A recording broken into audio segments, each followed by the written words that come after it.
Ils sont de plus en plus nombreux à rendre visite à la Vierge de Sarre et pourtant les scientifiques ne veulent pas parler de miracle. De nombreux éléments tendent d'ailleurs à prouver que l'illumination de la statue n'est pas un phénomène surnaturel. La description qu'en feront les témoins donne à penser à un phénomène de luminescence. Le phénomène de luminescence, c'est un phénomène assez courant qu'on peut rencontrer, mais qu'on ne voit pas toujours, parce qu'il se produit assez souvent, mais on ne l'observe pas, parce qu'on ne fait pas attention. Mais tout le monde le connaît. Vous avez déjà vu ces objets qui, lorsqu'on les soumet à un éclairage, par exemple, on les met au soleil, et puis on les met dans le noir, et ils deviennent lumineux. Le phénomène de luminescence, donc la luminosité qui se dégage de la statue, est présente surtout aux endroits où il y a un enduit brun sur la statue, donc sur la face avant. Il y a un enduit brunâtre, je ne sais pas, un genre de peinture. Par contre, sur le socle et sur la face arrière, il n'y en a pas.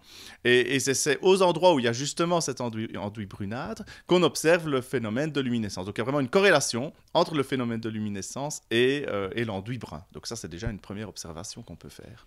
Pour en savoir plus sur ce miracle ou non, les scientifiques auraient besoin de réaliser quelques analyses, mais la propriétaire de la statue les refuse catégoriquement. Présent sur les lieux ce lundi, Frédéric Hatter est étonné par son comportement. Il me semble que si j'avais une statue qui présente un phénomène de luminescence et que j'étais persuadé que c'est un miracle, je n'hésiterais pas à la faire expertiser pour m'en assurer. C'est sûr que dès le moment où elle ne veut pas qu'on y touche, peut-être qu'elle a quelque chose à cacher.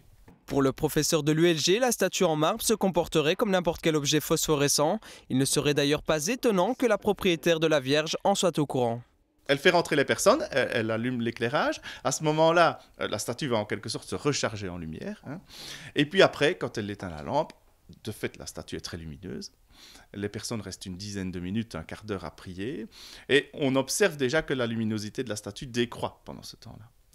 Et puis après, elle fait sortir tout le monde, allez-vous-en. Et puis elle fait rentrer un deuxième groupe.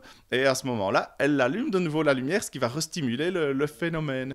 En quelques jours à peine, la statue de la Vierge à Sarre est devenue à elle seule une véritable attraction touristique. Encore faut-il contrôler cet afflux massif de croyants, fidèles, mais aussi certainement de curieux.